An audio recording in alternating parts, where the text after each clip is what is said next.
सर्वात मोठी बातमी प्रशांत किशोर यांनी भाजपचा 30 वर्षांपासूनचा बालेकिल्ला उद्ध्वस्त केला।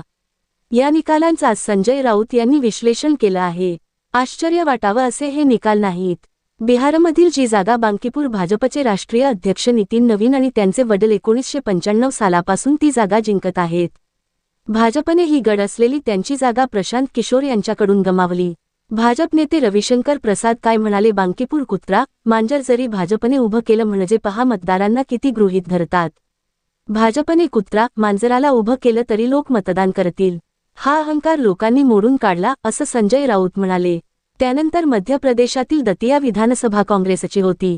ती जिंकण्यासाठी भाजपने साम दाम दंडभेदाचा वापर केला, पण काँग्रेसने ही जागा जिंकली।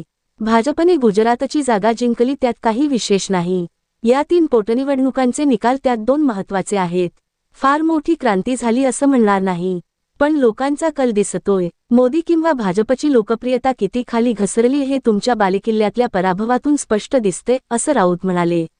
बांकीपूरमध्ये 95 पासून असलेला गड ताब्यात आहे, तो तुम्ही टिकवू शकला नाही, याचा अर्थ 64% लोकांनी आपल्या विरोधात मतदान केलंय।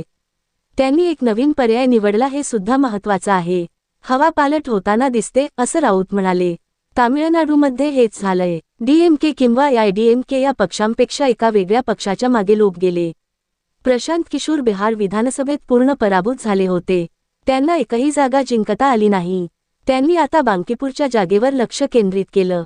त्यांनी उत्तम प्रचार केला। पराभवाला जबाबदार भाजपचं लोकांना गृहीत धरणं आहे। बिहारच्या मुख्यमंत्रीपदी एक अशिक्षित गुन्हेगारी प्रवृत्तीचा माणूस नेमून भाजपने बिहारच्या मतदारांचा जनतेचा अपमान केला। त्यामुळे हा पराभव झाला असं संजय राऊत यांनी सांगितलं।